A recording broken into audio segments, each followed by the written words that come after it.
ہم کسے کامیابی سمجھتے ہیں؟ جو زیادہ دولت مند ہے زیادہ کامیاب ہے، جس کی جائیداد زیادہ ہے زیادہ کامیاب ہے، جس کی تجارت بہت پھیلی ہوئی ہے زیادہ کامیاب ہے، جس کے پاس عہدہ بہت بڑا ہے زیادہ کامیاب ہے۔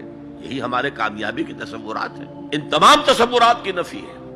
کامیابی ان چیزوں سے متعلق ہے ہی نہیں۔ کامیابی تو ان چار چیزوں سے متعلق ہے: ایمان، عمل صالح، تواصی بالحق، تواصی بالصبر۔ یہ ہیں تو کامیابی ہے، یہ نہیں ہے تو کوئی کامیابی نہیں۔ آپ کو سلطنت عرضی مل جائے کوئی کامیابی نہیں، دنیا بھر کی نعمتیں مل جائے کوئی کامیابی نہیں، جب تک کہ یہ چار چیزیں موجود نہ ہوں: ایمان اور عمل صالح اور تواصی بالحق اور تواصی بالصبر۔ اور اگر یہ چار چیزیں حاصل ہوں تو چاہے کوئی آپ کو جانتا بھی نہ ہو، چاہے آپ کسی کٹیا میں رہتے ہو، کوئی محل نہ ہو آپ کے پاس،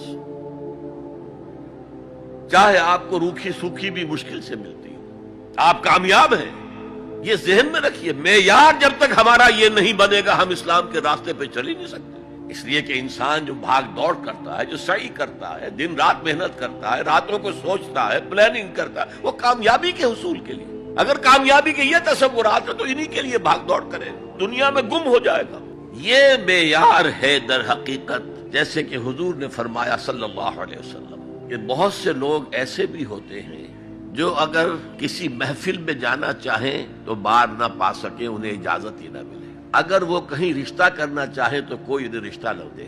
لیکن اللہ کی نگاہ میں ان کا وہ مقام ہوتا ہے کہ اگر وہ بھولے سے کسی بات پر قسم کھا لیں تب بھی اللہ ان کی قسم کی لاج رکھتا ہے۔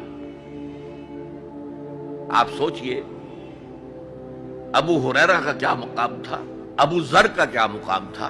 حضور فرماتے ہیں صلی اللہ علیہ وسلم: من کان یسرہ ان ینظر الی زہد عیسی فلینظر الی صاحب ابی ذر۔ جس شخص کو اس سے خوشی حاصل ہوتی ہو کہ حضرت عیسیٰ کا زہد اپنی آنکھوں سے دیکھے تو میرے اس ساتھی، میرے اس دوست ابو ذر کو دیکھ لے۔ یہ لوگ ہیں کامیاب۔